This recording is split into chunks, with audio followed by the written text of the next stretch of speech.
lost in night, in the wood, shadows fight.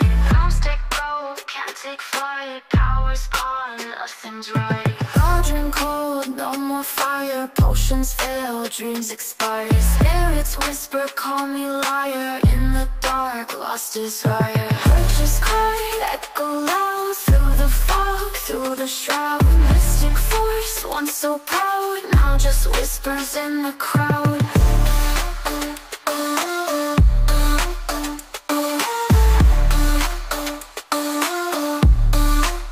Babalan TV. Hi Fire Signs! Welcome po sa inyong reading. So this is for November the 22nd to November the 30th reading. Para po sa mga bago, don't forget to click the subscribe button, smash the like button, comment below kung kayo po ay nakaka-resonate, and hit the notification bell. Kung gusto niyo pong sumali sa ating live sessions, dun po yan sa ating kabilang channel, that is Babaylan TV. No? So, I want you to know that this is a general reading. You may resonate with the entire reading or you may resonate with some bits and pieces of the reading. Take what's only yours. Pagpasensyahan nyo na, sinisipon tayo ngayon. So, ang nakikita natin dito, no, fire signs, parang nahihirapan tayong kunin ang kaligayahan, celebration, no, dito sa ating relasyon. Ang nakikita ko dito, parang merong challenges, no? Chances are, nandito tayo sa energetic separations, no? May tampuhan, hindi nag-uusap, merong mga bagay na sabihin nating hindi tayo nagkakaintindihan, no? Siguro nagsimula ito sa isang event, party, celebration as well. Yung iba naman is dahil sa bahay, no? Usaping bahay. It could also be with the finances, no? Tungkol sa pagbabayad na mga bills natin, no? With the 10 of Swords, chances are, no? I want you to know, most likely that this is an energetic separation, no? Pwedeng nasa isa kayong bahay, nakikita kayo palagi, pero hindi kayo masyadong nag-uusap, no? Pwede din naman, maliit yung chances ng physical separation, which is malayo, no? Doon sa, malayo kayo sa isa't isa. With the 10 of Swords, clarified by the 10 of Pentacles and the Hierophant.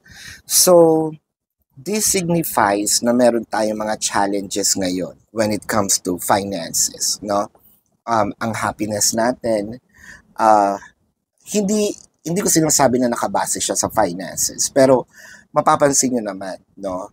Talaga na kapag meron tayong extra, meron tayong salapi, di ba? Nagiging magaan lahat ng sitwasyon, no? Again, hindi lahat nabibili ng pera, tama yon. Pero ang nakikita natin dito, so far, no, dun nag-uugat itong mga pagtatalo, no? Ang nakikita ko dito, hindi na talaga din, kumbaga yung wavelength ninyong dalawa is hindi siya ganun ka fluid, no? Hindi kayo nagmi-meet sa same wavelength. Siguro naubos nito ang kanyang pera, no? Sa pag-party, paglibre sa mga kaibigan, no? Instead na sana sa bahay na lang siya, no, ginastos, or sa food, no, mas inuna pa, no? Pwedeng ikaw to, pwedeng ito yung person mo. What I am reading here is the dynamic, alright? The Hangman and the King of Wands.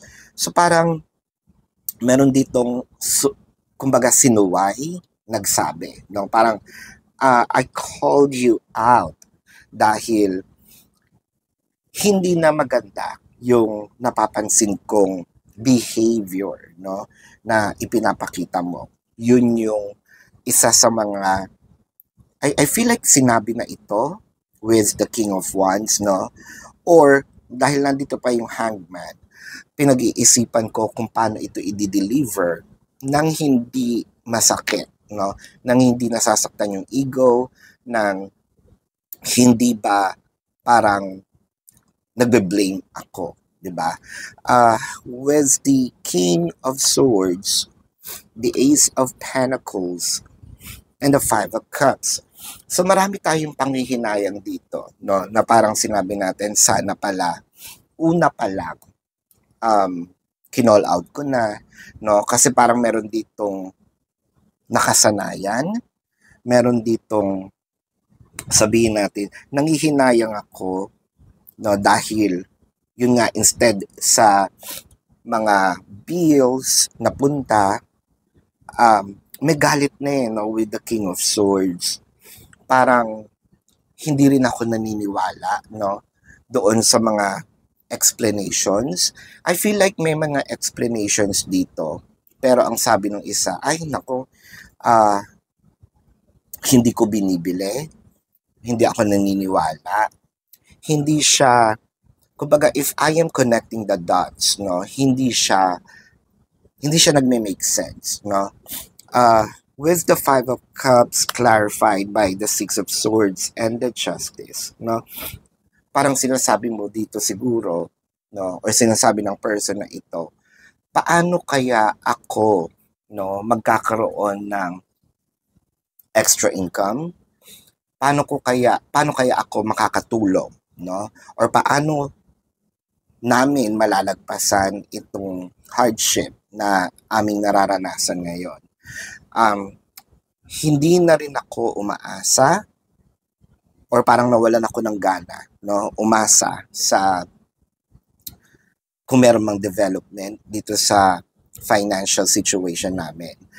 Ang nakikita ko dito so far, no, ang iniisip mo is paano mairaos, paano ko makukuha yung isang bagay na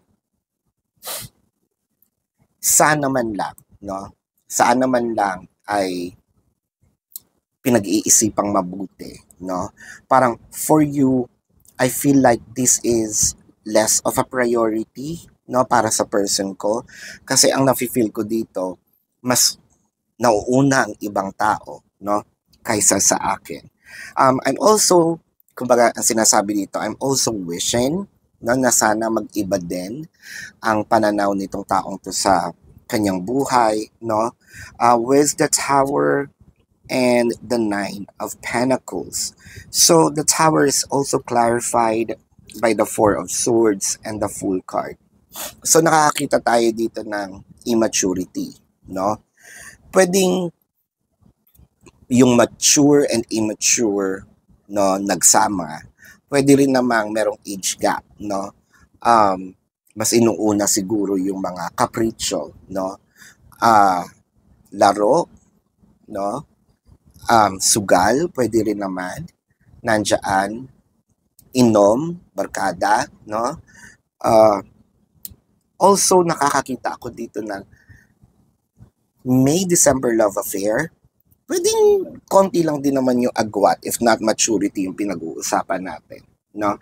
Pero isa dito sa mga nagiging or motor, 'di ba? Yan, doon napupunta. Instead na sana okay lang naman kung merong extra, no?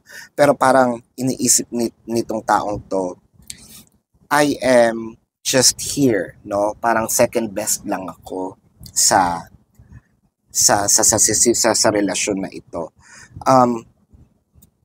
I am seeing a huge change, positive changes, especially pagpasok ng New Year, no? Parang doon uli babalik yung mga nawala, or makakagawa ka ng paraan upang mag-gather, no, yung mga nawala or malagpasan itong sitwasyon.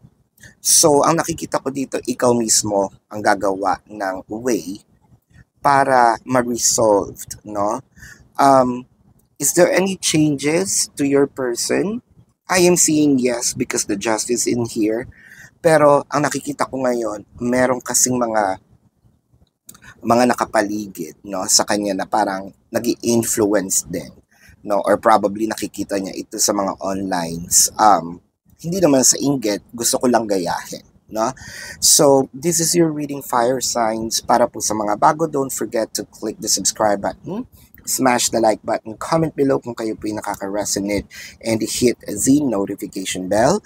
Kung gusto nyo pong sumali sa ating live sessions, dun po yan sa kabilang channel, that is Babaylan TV.